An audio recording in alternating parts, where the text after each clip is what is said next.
podcast Hospital da Luz, onde os nossos especialistas falam do que sabem. Bem-vindos ao podcast Hospital da Luz. O cancro do pâncreas é o terceiro cancro do sistema digestivo mais frequente em Portugal e é também um dos mais mortíferos. Anualmente surgem no nosso país cerca de 1.400 novos casos, normalmente diagnosticados quando já há muito pouco a fazer. Este é um cancro silencioso e quase sempre fatal, que não tem dado descanso aos investigadores e cientistas da área da saúde. 10 minutos de ciência. Hoje dedicamos os nossos 10 minutos de ciência a um projeto de investigação clínica precisamente sobre o cancro do pâncreas. Convidámos Marília Cravo, coordenadora da Gastroenterologia do Hospital da Luz Lisboa, responsável por este projeto de investigação que conta com o apoio essencial do Hospital da Luz Learning Health. Bem-vinda ao podcast Hospital da Luz, professora Marília. Olá. Vamos começar pelo princípio. Qual é que é o problema que a sua investigação está a tentar resolver? Como já disse, o cancro do pâncreas diz que é em 2020-2030 a neoplasia digestiva que mais vai matar. E as técnicas cirúrgicas, as técnicas de tratamento têm evoluído bastante, mas infelizmente continuamos com números em termos de sobrevida aos 5 anos maus, francamente maus, inferiores a 10% na maioria das séries publicadas. Um dos problemas refere-se ao diagnóstico tardio. Temos uma neoplasia, um cancro que é diagnosticado, infelizmente, na maioria dos casos, já numa fase tardia, mas outro grande problema que diz respeito ao pâncreas e também a outros cancros é que os médicos, os oncologistas, tratamos os tumores como se eles fossem todos iguais e na realidade existe uma grande heterogeneidade. O cancro do pâncreas não é uma doença, mas pode, do ponto de vista molecular, corresponder a muitas outras doenças que nós médicos tentamos tratar de uma maneira muito monótona. E por isso haverá casos que respondem, outros que respondem menos bem e nós só temos a percepção dessa resposta passado de acordo com os métodos convencionais, marcadores tumorais ou exames de imagem, por exemplo, TACs, só temos essa noção se o doente está a responder ou não passado 3, 6 meses. É um tempo precioso que perdemos. Além disso, no cancro do pâncreas especificamente, há uma dificuldade acrescida que é o facto de se dizer que ele é um cancro silencioso, portanto, a detecção precoce é difícil. Exatamente, e o que nós pretendemos é, nós sabemos que todas as neoplasias e em particular também o pâncreas produzem substâncias moleculares que estão acessíveis, por exemplo, no sangue periférico e através de uma análise de sangue nós podermos detectar esses produtos produzidos pelo tumor e conseguirmos com isso o quê? Um diagnóstico mais precoce em indivíduos de risco, por exemplo, e sobretudo uma noção de que o tumor está ou não a responder à terapêutica que a gente lhe está a fazer, seja uma terapêutica cirúrgica, se ficarmos ainda com restos de tumor, doença molecular, se quando instituímos um regime de quimioterapia passado 2, 3 semanas, ter a noção se o tumor está a responder ou se nós devemos, numa fase precoce, mudar de tratamento para um tratamento que seja mais eficaz. É esse o objeto da sua investigação? Procurar uma maneira de, através de uma análise ao sangue, descobrir tudo isso? Exatamente, ter a capacidade de perceber qual é que é o subtipo molecular do cancro do pâncreas e se ele está a responder ou não ao tratamento que eu lhe estou a fazer. Isso é um dos objetivos mais importantes que nós temos neste projeto, que engloba várias colaborações com vários centros de biologia molecular, de ciência básica e que são extremamente úteis este casamento, esta colaboração entre os clínicos e os centros de ciência básica. É quase uma evidência perguntar-lhe qual é a importância deste projeto, mas... Exatamente, porque a maior parte das vezes os doentes são submetidos quer às terapêuticas cirúrgicas, quer as terapêuticas de quimioterapia, associadas ou não à radioterapia, são terapêuticas agressivas e que muitas vezes o doente com efeitos adversos graves, com grande perda de peso, grande interferência na qualidade de vida, uma grande desnutrição, efeitos secundários da quimioterapia também graves, que obviamente serão de avançar se for uma terapêutica eficaz, mas muitas vezes nós estamos a fazer isso e não é um doente respondedor àquela terapêutica específica. E por isso, se nós tivermos a possibilidade de, através dessa análise sanguínea, nós percebemos é um respondedor, vamos manter esta terapêutica porque está a responder muito bem, ou não está, temos que mudar para outra que possa ser mais eficaz. E por isso é óbvio que para o doente não ter que esperar aqueles 3 a 6 meses ou não ir sofrer, por exemplo, uma cirurgia mutilante com complicações, com mortalidade, quando na realidade não é uma lesão maligna, será obviamente muito importante. A quanto tempo estamos, consegue prever, do fim deste projeto, dado que ele é francamente esperança, dá uma esperança francamente As coisas boa. vão evoluindo e felizmente para nós cientistas e para nós médicos também não tem um princípio e um fim, as coisas vão progredindo.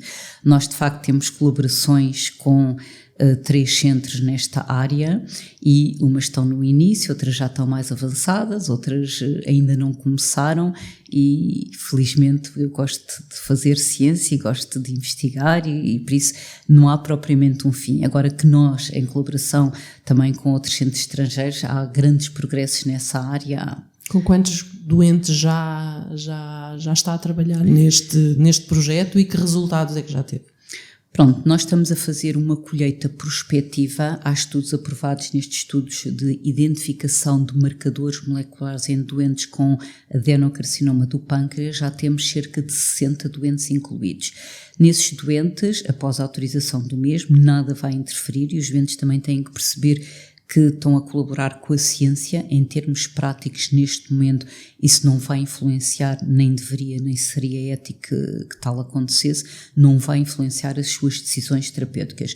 Mas nesse grupo que já são 67 doentes, se não me engano, nós o que temos é coletamos tumor antes de qualquer terapêutica, antes da cirurgia, ou colhido no momento da cirurgia, ou antes de qualquer quimioterapia.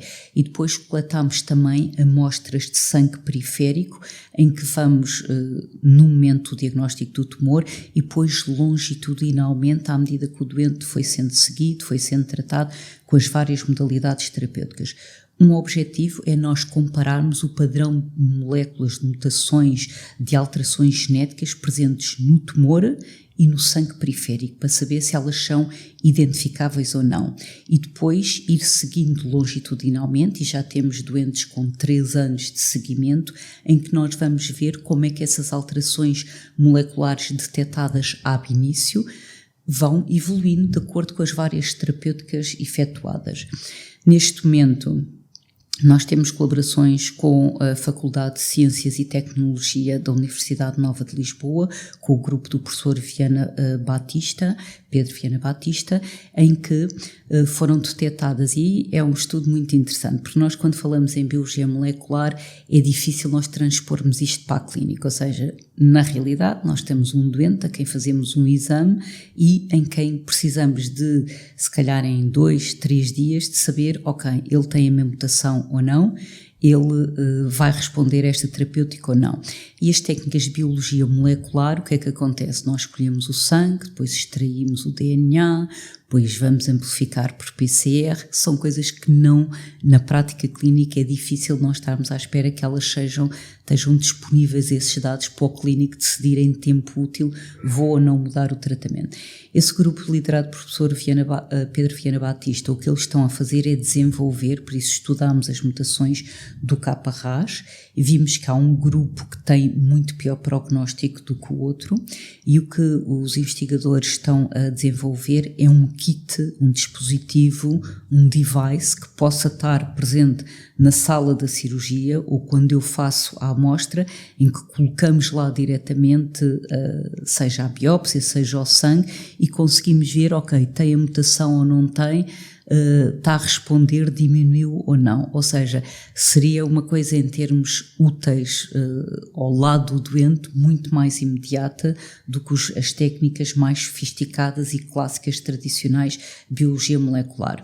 Temos também uma colaboração muito importante com a Ipatimub, com a professora Sónia Melo, em que os resultados, os últimos resultados, e que vão ser agora apresentados na semana digestiva, na realidade amanhã, e também na reunião do grupo, em que o grupo liderado pela professora Sónia Mel detectou uma proteína produzida por alguns cancros do pâncreas e que, de uma forma muito elegante, ela demonstrou que, de facto, a seguir à cirurgia, o nível dessa proteína que está no tumor e que também está no sangue periférico desce, são os exosomas, substâncias moleculares produzidas pelo tumor e que circulam, e depois da cirurgia nós vemos uma descida praticamente a zero dessa substância, e depois, de acordo com as várias terapêuticas, nós podemos ver que os doentes desce a zero, depois vão fazer as suas terapêuticas, alguns infelizmente terão recidiva, e nós precocemente, antes de qualquer TAC, antes de qualquer marcador tumoral,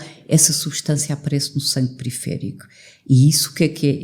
Traduzindo isso na clínica, o que é que isso nos iria permitir? Iria permitir que esse doente que depois nós estamos a seguir termina a sua quimioterapia, com essa análise que nós fazemos de 3 em 3 meses, e estamos agora a otimizar o timing da recolha dessas amostras antes do tratamento, nós conseguíssemos detectar, atenção, este doente vai ter muito provavelmente uma recidiva, vamos fazer um tratamento mais precoce, não é? E depois de instituirmos esse tratamento, atenção, ele está a responder a este tratamento ou não? Se não está, vamos mudar para outro esquema, por exemplo, de quimioterapia. Isso é fascinante. Isso é fascinante. Só mais uma pergunta. O benefício desta investigação pode também resultar em melhor diagnóstico precoce? Ou não? Pode resultar em diagnósticos precoces, porque nós sabemos que existem lesões de risco. Ao contrário daquilo que era estabelecido há 10 anos ou há 20, em que nós dizíamos que o cancro do pâncreas surge do nada, não é bem assim. Nós dizíamos que o cancro do pâncreas, ao contrário do cólon e reta, em que nós sabemos que o cancro do cólon aparece dos pólipos, a evolução do pólipo para o cancro demora 5 a 10 anos, é uma excelente oportunidade dos médicos interferirem e mudarem a história natural da doença. O pâncreas não aparece logo o cancro, não é assim. Nós agora sabemos que o cancro do pâncreas aparece também de lesões precursoras, que graças aos avanços da tecnologia, de imagem, de taques, de ressonâncias, nós agora conseguimos identificar, muitos deles são os quistos. Só que nós olhamos para a imagem do quisto e não conseguimos saber se é um quisto maligno ou não. Se vamos submeter, obviamente que há alguns critérios, mas se vamos submeter o doente a uma cirurgia, que pode ter, como já disse, morbimortalidade, ou se aquilo era um quisto que nunca iria evoluir. E por isso, se nós conseguirmos detectar a nível do sangue periférico essas substâncias produzidas pelo quisto dito com potencial maligno, nós podemos selecionar, ok, este é um doente que deve ser operado e compensa corrermos o risco de uma cirurgia agressiva, porque de facto, quando ele progredir para cancro, aí a resposta vai ser muito pior. Também não queria deixar de referir, se ainda tiver uns minutos, que uma outra colaboração é com a IMM, o grupo liderado pela professora Carme Fonseca, e aí o que nós estamos a fazer, e começámos há muito pouco tempo, é criar organoides de pâncreas, ou seja, nós vamos escolher durante o ato cirúrgico o tumor do pâncreas, vamos fazê-lo crescer in vitro e que ele reproduza o tumor in vivo. E o que é que isso nos possibilita? Possibilita que numa placa de Petri nós vamos testar os fármacos que daríamos ao doente e perceber se isso é um tumor que responde àquele fármaco ou não, sem estarmos a fazer in vivo com todos os custos. Ou seja, vamos experimentar, por exemplo, um esquema de quimioterapia FOLFIRINOX, muito eficaz em muitos doentes, mas com uma elevada toxicidade, e só ao final de 3, 6 semanas ou 3 meses é que nós percebemos, olha, afinal este não é um dos respondedores, já depois do doente ter uma panóplia de efeitos adversos. E por isso, nós in vitro conseguimos, calma, este é um tumor que responde a este esquema de FOLFIRINOX. Não, este não responde, este responde a um esquema baseado na gemcitabina. Nós podemos in vitro ou ex vivo, porque aquilo na realidade vai reproduzir o tumor do doente, e conseguimos dizer, ok, este tumor responde, vamos agora fazer isto no doente, porque parece. Por isso, esse para mim é também um projeto espetacular, de facto, com umas implicações, esperemos nós. Pronto, nós estamos nesta fase inicial, já os organoides já começaram a crescer, agora é ver se eles reproduzem o padrão molecular do tumor in vivo do doente, e é também um projeto extremamente interessante. É verdade. E é sobretudo um projeto da maior importância e que esperamos venha a contribuir para melhorar o prognóstico do cancro do pâncreas, nomeadamente. Muito obrigada, professora Marília, pelos conhecimentos que partilhou connosco e pelo seu investimento em descobertas tão importantes para toda a comunidade. O seu trabalho e de todos os seus colegas não pode deixar de nos fazer sentir muito orgulhosos. Se está desse lado e nos ouviu, não se esqueça. Voltaremos em breve com novos podcasts do Hospital da Luz e muito mais minutos de ciências. Até breve.